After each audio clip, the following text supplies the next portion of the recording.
പ്രഭാസിൻ്റെ കൽക്കി release trailer വന്നു. അതിനു മുന്നേ ട്രെയിലർ വന്നു, ടീസർ ഒക്കെ കണ്ടു. സത്യം പറയാല കിടിലം വിഷ്വൽസാണ്, പറയാതിരിക്കാൻ വയ്യ. സംഭവം എന്തൊക്കെ പറഞ്ഞാലും ഇൻസ്പിറേഷൻ അവിടെ ഇവിടെ നിന്നൊക്കെ ഞോണ്ടിയിട്ടുണ്ടെങ്കിലും സംഭവം കുറേയൊക്കെ സ്റ്റാർ വാർസിൻ്റെ ഒരു വൈബ് കിട്ടുന്നുണ്ടെങ്കിൽ കുറേ ഇടത്തൊക്കെ ഡ്യൂണ്, കുറേ ഇടത്തൊക്കെ മാഡ് മാക്സ്, പല പല പല സാധനങ്ങൾ ഫീൽ ചെയ്യുന്നുണ്ടെങ്കിലും സംഭവം വിഷ്വലി സ്റ്റണ്ണിങ് ആയിട്ടാണ് എനിക്ക് തോന്നിയത്. വിഷ്വലി കിടിലൻ. ആദ്യത്തെ തവണ ഞാൻ ട്രെയിലർ കണ്ടപ്പോഴേക്കും അന്നാബെന്നെ കണ്ട്, ശോഭനനെ കണ്ടൊക്കെ കണ്ട്. പക്ഷേ സൈഡിൽ നിന്ന് ഒരു വ്യൂവിൽ കമലഹാസനെ കാണിച്ചപ്പോൾ എനിക്ക് കമലഹാസനാന്ന് മനസ്സിലായില്ല. ഞാൻ ആദ്യം വിചാരിച്ചത് സഞ്ജയ് ദത്ത് തടി കുറച്ചിട്ട് വേറൊരു മേക്കപ്പ്, പ്രോസ്തറ്റിക് മേക്കപ്പിൽ വന്നാന്ന് എനിക്ക് തോന്നിയത്.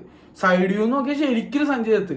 അതും രസം എന്ന് വെച്ചാൽ ഞാനാണ് കേട്ടത് മലയാളം ഓഡിയോ ആണ്, അതായത് മലയാളം വേർഷൻ ഓഫ് ട്രെയിലറാണ് കണ്ടത്. അതിനകത്ത് സൗണ്ട് കേട്ടിട്ടും എനിക്ക് കമലഹാസനാന്ന് മനസ്സിലായില്ല. കമലഹാസൻ തന്നെയാണോ ഡബ് ചെയ്തേക്കണമെന്ന് എനിക്കറിയില്ല. പക്ഷെ എനിക്ക് മലയാളം കേട്ടിട്ട് കമലഹാസനായിട്ട് തോന്നിയേ ഇല്ല സൗണ്ട് കേട്ടിട്ട്. പിന്നീട് ട്രെയിലർ കണ്ടപ്പോൾ ആലോചിച്ച്, അയ്യോ ഇതിനകത്ത് വില്ലൻ കമലഹാസനായിരുന്നില്ല, ഇതിലല്ലേ കമലഹാസന് ഏറ്റവും കൂടുതൽ റെമ്യൂണറേഷൻ ആസ് എ വില്ലൻ കിട്ടിയിരിക്കുന്നതൊക്കെ ആലോചിച്ചപ്പോഴാണ് അപ്പം അത് കമലഹാസനായിരുന്നല്ലേ എന്ന് എനിക്ക് തോന്നിയത്. ശരിക്കും പറഞ്ഞാൽ എനിക്ക് മനസ്സിലായില്ല. ഞാൻ ആദ്യത്തെ തവണ കണ്ടപ്പോൾ ഞാൻ വിചാരിച്ചത് ഇത് സഞ്ജയ് ദത്താണെന്നാണ്. ശരിക്കും നിങ്ങൾ ആ പോർഷൻ ഒന്നുകൂടി എടുത്ത് കണ്ടുവയ്ക്കുമോ? ഞാൻ പറഞ്ഞതിൽ ചിലർക്കെങ്കിലും ചിലപ്പോൾ തോന്നിയിട്ടുണ്ടാവും, അതായത് പ്രോസ്തറ്റിക് മേക്കപ്പിൽ വന്ന സഞ്ജയ് ദത്താണെന്നുള്ളൊരു ലുക്ക് പോലെ എനിക്ക് ഫീൽ ചെയ്തത്. എന്തായാലും കമലഹാസൻ ആദ്യമായിട്ടായിക്കോട്ടെ ഇങ്ങനൊരു അതായത് വളരെ പാടായിട്ട് റെക്കഗ്നൈസ് ചെയ്യാൻ പറ്റുന്ന ഒരു രീതിയിൽ, അതായത് ബെയർലി റെക്കഗ്നൈസബിൾ എന്നൊക്കെ പറയില്ലേ, ആ രീതിയിലൊരു വില്ലൻ റോള് ചെയ്യാൻ പോകുന്നത്. കമലഹാസൻ എന്നൊക്കെ വില്ലനായിട്ട് വന്നിരുന്നു അന്നൊക്കെ കിടിലാണ്. അതുകൊണ്ട് തന്നെ I have high hopes four this movie. പിന്നെ മഹാനടി നാഗ് അശ്വിൻ്റെ ആദ്യത്തെ സിനിമ മഹാനടിയാണ്. എനിക്ക് അമ്മാതിരി ഇഷ്ടമുള്ളൊരു സിനിമയാണ്. അത് ബുജി എന്ന് പറഞ്ഞ ആ ക്യാരക്ടറിൻ്റെ വോയിസ് ചെയ്തിരിക്കുന്നത് കീർത്തി സുരേഷാണ്. പിന്നെ എനിക്ക് പറയാനുള്ളത്, നിങ്ങൾ ഈ സിനിമ കാണാൻ പോകുന്നതിന് മുന്നേ ആമസോൺ പ്രൈമിൽ 2 എപ്പിസോഡുകൾ വന്നിട്ടുണ്ട്. ബുജി വേഴ്സസ് ഭൈരവ, ബുജി ആൻഡ് ഭൈരവ എന്നെന്തോ പറഞ്ഞിട്ട്. ഞാൻ ഓൾറെഡി കണ്ടു. അത് കണ്ടിട്ട് വേണം നിങ്ങൾ സിനിമ കാണാൻ പോകാൻ. അല്ലെങ്കിൽ എന്താ വെച്ച് കഴിഞ്ഞാൽ ചില കാര്യം ചിലപ്പോൾ കണക്റ്റ് ആവില്ല. അത് കണ്ടിട്ട് പോകുന്നതായിരിക്കും നല്ലതെന്നാണ് എൻ്റെ ഒരു അഭിപ്രായം. പിന്നെ കുറച്ച് കോമിക്സും വന്നിട്ടുണ്ട്. കോമിക്സും നിങ്ങൾക്ക് പറ്റിയാൽ നിങ്ങളൊന്ന് എടുത്ത് കണ്ടു നോക്ക്. അറ്റ്ലീസ്റ്റ് ആ പ്രൈമിലുള്ള 2 എപ്പിസോഡ് കാണാൻ നോക്കുക. ആകെ 15 മിനിറ്റ് 20 മിനിറ്റ് എന്തോ വരുന്നുള്ളത്. ഞാൻ കുറേ ദിവസങ്ങൾക്ക് മുന്നേ കണ്ടത്. ആ ട്രെയിലർ ഇറങ്ങിയ ഉടനെ ഞാൻ അത് കണ്ടു കേട്ടോ. എന്തായാലും I am super hype for this movie. കാരണം എനിക്ക് ഭയങ്കര പ്രതീക്ഷയുണ്ട്. നാഗ് അശ്വിൻ എന്നുള്ള ഡയറക്ടർ ഡിസപ്പോയിന്റ് ചെയ്യില്ല എന്നുള്ളൊരു വിശ്വാസമുണ്ട്. പിന്നെ ഇത് ഹിറ്റായേ പറ്റുള്ളൂ. കാരണം പ്രഭാസിന് ഈ മൂവി ഹിറ്റാവണം എന്നാണ് എൻ്റെയും ഒരു ആഗ്രഹം.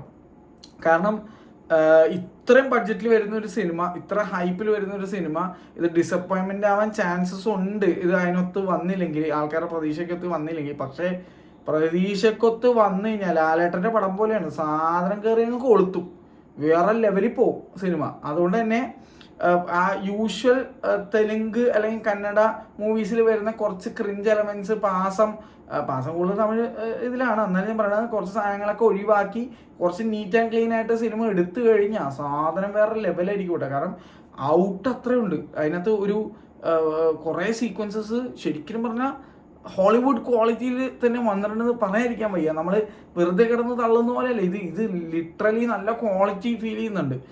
ഇത്രയും ക്വാളിറ്റിയിൽ ഞാൻ ഇന്ത്യൻ സിനിമയിൽ ഒരു ഇങ്ങനത്തെ പോസ്റ്റ് അപ്പോക്കലിപ്റ്റിക് ഒരു സാധനം ഞാൻ കണ്ടിട്ടില്ല. അത്രയും ക്വാളിറ്റിയിൽ അമ്മാതിരി ക്വാളിറ്റി ഉണ്ട് സംഭവത്തിൽ. അപ്പോൾ I have high hopes for the movie. അപ്പോൾ തീർച്ചയായിട്ടും സിനിമ ഫസ്റ്റ് ഫഷമാണ്, അതിൽ ഒരു ഡൗട്ടും വേണ്ട. അത് ഏത് പടമൊക്കെ ഇറങ്ങിയാലും ഇതാദ്യം, കാരണം ഇത് കാണേണ്ട സാധനമാണ് തിയേറ്ററിൽ തന്നെ. ഓബ്വിയസ്ലി PXL അല്ലെങ്കിൽ നമ്മുടെ വരുന്ന സ്ക്രീൻ 1 or 2 അവിടെ എന്തെങ്കിലും കാണാൻ ശ്രമിക്കും. ഏരീസ് OD1 കാണുന്ന എല്ലാവരോടും എനിക്ക് അസൂയ. രേവതി സിനിമാക്സ് ഈ സിനിമ കാണുന്ന എല്ലാവരോടും എനിക്ക് അസൂയ. കാരണം അമ്മായിട്ട് രസമായിരിക്കും ആ സിനിമ അവിടെ കാണാൻ. ഇത് 3D ആണോന്നറിയില്ല, ഇത് IMAX ഉണ്ടെന്ന് കേൾക്കുന്നുണ്ട്. അപ്പോൾ IMAX ഫുൾ സ്ക്രീൻ ആണോന്നറിയില്ല. I am super pumped for this movie. കാരണം എനിക്ക് ഭയങ്കര പ്രതീക്ഷയുണ്ട്. സംഭവം നല്ലതാവണമെന്ന് മനസ്സുകൊണ്ട് ആഗ്രഹിക്കുന്നുണ്ട്. ഇതിന് മുന്നേ ഇറങ്ങിയ സലാർ എനിക്ക് വലിയ ബോധ്യപ്പെട്ടില്ല. എനിക്ക് പേഴ്സണലി അത്ര ഇഷ്ടപ്പെട്ട പടമല്ല. ഇഷ്ടപ്പെട്ട ആൾക്കാർ ഒരുപാട് ഉണ്ട്, പക്ഷേ ഞാനായിട്ട് കണക്ട് ആയില്ല. പക്ഷേ ഈ സിനിമ എൻ്റെ ഒരു ടൈപ്പ് ഓഫ് പടമാണ്. കാരണം ഞാൻ ഒരു കട്ട സ്റ്റാർ വാർസ് ആരാധകനാണ്. ഡ്യൂൺ 1ഉം 2ഉം വളരെ ഇഷ്ടപ്പെട്ട ആളാണ്. 1 അത്ര ഇഷ്ടപ്പെട്ടില്ലായിരുന്നു, പക്ഷേ അത് ഒന്നുകൂടി റിവാച്ച് ചെയ്തപ്പോൾ ഇഷ്ടപ്പെട്ടു. 2 വേറെ ലെവലായിരുന്നു. 3 തവണ ഞാൻ സിനിമ കണ്ടു. നോർമൽ തിയേറ്ററിൽ സിനിമ കണ്ടു, അതിനുശേഷം ഞാൻ 4DXൽ സിനിമ കണ്ടു, അതിനുശേഷം ഞാൻ ഐമാക്സിൽ പോയി കണ്ടു. അപ്പോൾ ഗംഭീര എക്സ്പീരിയൻസ് ആയിരുന്നു. അപ്പോൾ എനിക്ക് ഇങ്ങനത്തെ സിനിമകൾ, ഒബ്ലീവിയൻ, അങ്ങനത്തെ കുറേ സിനിമകൾ എനിക്ക് ഒടുക്കത്തെ ഇഷ്ടമുള്ള സിനിമകളാണ് അതൊക്കെ. ബ്ലേഡ് റണ്ണർ, വേറെ സീനായിരുന്നു ആ സിനിമ. ഏലിയൻ ഫ്രാഞ്ചൈസ് മൊത്തം, ഇതൊക്കെ എനിക്ക് ഭയങ്കര ഇഷ്ടമാണ്. അപ്പോൾ എനിക്ക് ഇത് more of a Star Wars സാധനമാണ്. സ്റ്റാർ ട്രെക്ക് എനിക്ക് എല്ലാ സിനിമകളും ഇഷ്ടമാണ്. പക്ഷെ എൻ്റെ അമ്മയെ, അപ്പോൾ I am super hype for this movie, അതെനിക്ക് പറയണം. എന്തായാലും ഫിംഗേഴ്സ് ക്രോസ്, നല്ലൊരു സിനിമയെ മാറട്ടെ. കമൽഹാസനും അമിതാഭ് ബച്ചൻ, സ്പീക്കിംഗ് ഓഫ് അമിതാഭ് ബച്ചൻ, ഇതിനകത്ത് അശ്വത്ഥാമ എന്നുള്ള ക്യാരക്ടറാണ്. ഒരു ജയൻ്റാണ്, സാധാരണ മനുഷ്യരെക്കാൾ കുറച്ചുകൂടി വലിപ്പത്തിലുള്ള ഒരാളായിട്ടാണ്. എൻ്റെ മോനെ, എനിക്ക് ട്രെയിലറിൽ ഭയങ്കര ഇഷ്ടപ്പെട്ടു. എന്തൊരു സ്വാഗാണ് പുള്ളിക്ക്, ഒരു രക്ഷയില്ല. ഈ പ്രായത്തിലും പുള്ളി അഭിനയിക്കുന്ന എനർജി സ്വാഗ് കാണണം, ഒരു രക്ഷയില്ല. പിന്നെ അന്നാബൻ പടത്തിലുണ്ട്. അപ്പോൾ I am looking forward to our first. ഇതൊരു പാൻ ഇന്ത്യൻ മൂവിയാണ്, ഹിന്ദിയിലൊക്കെ ഉണ്ട്. അപ്പോൾ സംഭവം ഇവർ തകർത്ത് പെർഫോം ചെയ്ത സാധനം ഇവരെല്ലാവർക്കും ഭയങ്കര ഗുണമാണ്. ഇവരുടെ കരിയറിൽ പൊന്തോലായിരിക്കും പടം, പിന്നെ പോസിറ്റീവ് വേ. പിന്നെ ശോഭന മാം പിന്നെ പറയണ്ടല്ലോ, Shobana is like pride of every Malayali. പുള്ളിക്കാരി നന്നായിട്ട് തന്നെ പെർഫോം ചെയ്യുള്ളൂ. പിന്നെ കമൽഹാസൻ ഒരു തമിഴിനാണെങ്കിൽ പോലും നമ്മളെപ്പോഴും മലയാളിയായിട്ടാണ് കൺസിഡർ ചെയ്തേക്കുന്നത്.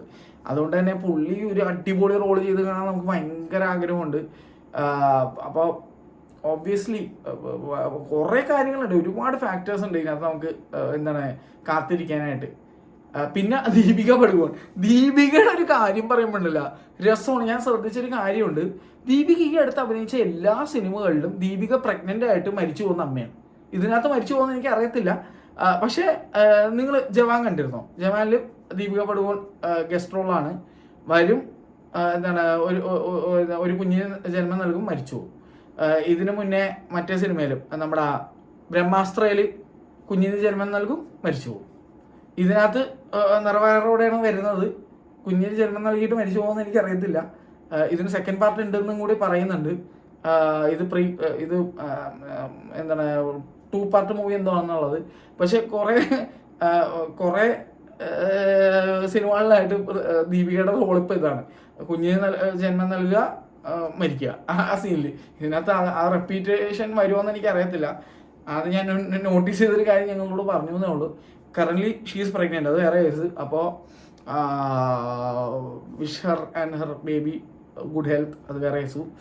അതും ഇതായിട്ട് മിക്സ് ചെയ്യേണ്ട. മറ്റേത് ക്യാരക്ടർ, ഇത് റിയൽ ലൈഫ്, അപ്പം മിക്സ് ചെയ്യരുത്. എന്തായാലും നല്ലൊരു സിനിമയെ മാറട്ടെ, അത്ര പറയാനുള്ളൂ. ഫസ്റ്റ് ടൈം ഞാൻ പോയി കാണും. അപ്പം നിങ്ങൾ ഈ ട്രെയിലറും ടീസറും കണ്ടിട്ട് എന്താണ് അഭിപ്രായം എന്ന് നിങ്ങൾക്ക് തോന്നിയതെന്ന് ഒന്ന് കമൻറ്റ് ചെയ്യും, അറിയാനൊരു ആഗ്രഹമുണ്ട്. എന്നാലും looking forward to the movie. Fingers crossed first തന്നെ കണ്ടിരിക്കും. Bye by.